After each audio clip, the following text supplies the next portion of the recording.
मनरेगा का नाम बदलने व ईडी कार्रवाई के विरोध में कांग्रेस का हल्ला बोल। केंद्र सरकार की नीतियों तथा विपक्षी नेताओं के खिलाफ प्रवर्तन निर्देशालय ईडी की कार्रवाई के विरोध में राजस्थान प्रदेश कांग्रेस कमेटी के आह्वान पर प्रदेशव्यापी हल्ला बोल आंदोलन किया गया।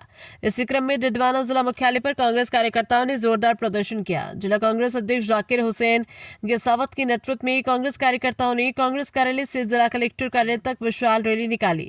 रैली के दौरान कार्यकर्ता केंद्र सरकार के खिलाफ नारेबाजी करते हुए हाथों में तख्तियां लेकर चल रहे थे।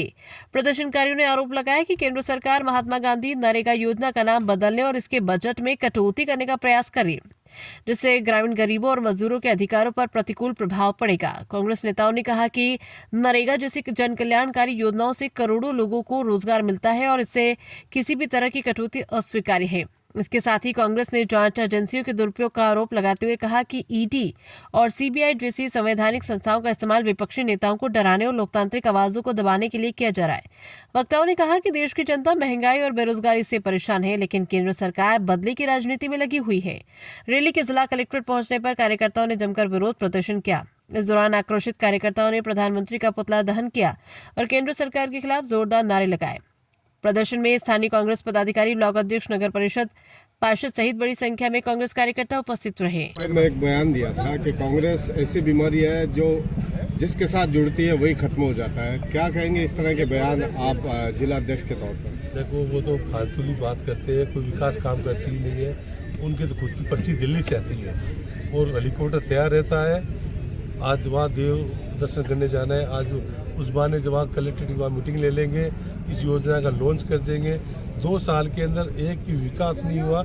अगर उसी में दम है भजनलाल जी में, पंचायत राज के चुनाव, नगर निकाय के चुनाव क्यों टाले जा रहे हैं? वो इसीलिए टाले जा रहे हैं क्योंकि चुनाव होते हैं ना, सारी जगह कांग्रेस के प्रथम लहराएगा, कांग्रेस के प्रधान बनेंगे, कांग्रेस के चेयरमैन बनेंगे। इसीलिए कभी SIR के माध्यम से चुनाव आगे सरकारें, कभी अभी OBC का आरक्षण निकला, उसको लेके आगे सरकाएंगे। काम विकास एक भी चीज नहीं। आप देखो, हमारी पूर्ववर्ती सरकार, अशोक गहलोत सरकार थी, कितनी बढ़िया योजना थी। 25-25 लाख का इलाज फ्री होता है, लंबी बीमारी अब गायों के लिए इलाज फ्री हो रहा था, 200 यूनिट बिजली फ्री थी, हर गरीबों को 10 योजनाएं थी जिसको सभी को फायदा हो रहा था। एक भी योजना धरातल के अंदर नहीं है।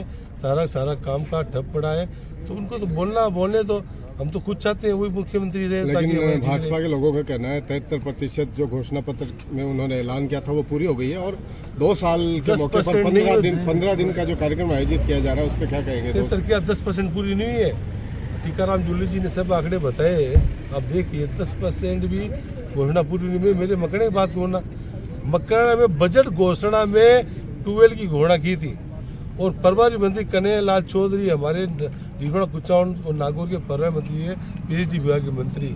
मैंने विधानसभा के अंदर हमारे कुछ जो हमारे कांग्रेस टाइम के अंदर अमृत योजना सेकेंड की योजना तो 140 करोड़ की थी, वो अभी तक पेंडिंग पड़ी। विधानसभा में पूछा था पिछले सत्र में, बोले जाकिर जी आपका, मेरे पास रिकॉर्डिंग पड़ी है, जाकिर जी आपका 8-10 दिन तक योजना चालू थी, आज तक अमृत योजना चालू नहीं। वो बजट घोषणा 12 तक मकान नहीं दिया आज तक। बोलो क्या घोषणा पूरी करेंगे? तो प्रभारी मंत्री है, कोई भी घोषणा ही नहीं है।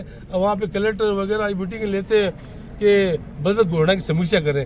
तो बजट घोषणा समीक्षा जब करोगे ना, जब कुछ बजट में दिया आपने, बजट में कुछ दिया नहीं। मेरे पास फोन आता है, सर आपके कितने काम, 2 बजट दे दिए सरकार ने, मकड़ा का नाम लिखा हुआ नहीं है बजट घोषणा में। 2 साल जो पूरे हुए हैं, 15 दिन तक विभिन्न कार्यक्रम आयोजित कर रही है, उपलब्धियों का बखान हो रहा है, इस पर क्या करेंगे? सब ये बकवास हो रहा है, कुछ काम नहीं हुआ। जनता को सब पता ना, इतने लोग खड़े, जो काम होते हैं वो धरता मिलते हैं। आज जीडवाना के अंदर विकास हुआ है, आज जिला बड़ा, सबको दिख रहा है। आज यहाँ 10 कॉलेज खुल गई, कितनी सड़कें बनी, कितनी उप चिकित्सा केंद्र खुले और ये ट्रॉमा सेंटर वगैरह, जितने काम अशोक गहलोत सरकार में हर जगह। मैं पिछली बार चुनाव जीता नहीं था, फिर भी अशोक गहलोत जी ने मुझे सारी जो सौगातें दी गई, जो MLA को दी गई थी, आज कहीं भी कोई सौगातें नहीं। इतना बढ़िया भारी बहुमत आया। ये तो नशे में चूर है, एक जाति से दूसरी जाति को लड़ा के चुनाव जीतने के अंदर माहिर है। ये बिहार में क्या हुआ? बिहार में ये तो हुआ 50 संहिता का, संविधान का हर उल्लंघन हुआ है। तो कोर्ट को खुद को जागना चाहिए कि जब चुनाव की घोषणा हुई उसके बाद 1,25,26 लाख लोगों के खाते, औरतों के खाते में 10-10 हज़ार रुपये खाते में आना, ये सबसे बड़ा भ्रष्टाचार नहीं तो क्या है? इस तरह से ऐसे चुनाव जीते कभी राम के नाम से, कभी रहीम के नाम से हिंदू मुसलमान को लड़ा देंगे, जाट को राजपूत से लड़ा देंगे, गुजर को मीणा से लड़ा देंगे। इस तरह से अपना उल्लू सीधा करते हैं। धरातल में कोई काम नहीं होता। जो जनता इनको समझ चुकी है, आने वाले चुनाव चाहे निकाय के हो, पंचायत राज के हो, विधानसभा के हो, पार्लियामेंट को, जनता इनको सबक सिखाएगी और निश्चित तौर पे कांग्रेस पार्टी राजस्थान के अंदर भारी मतों से आने वाली है। ठीक, शुक्रिया। Okay sir.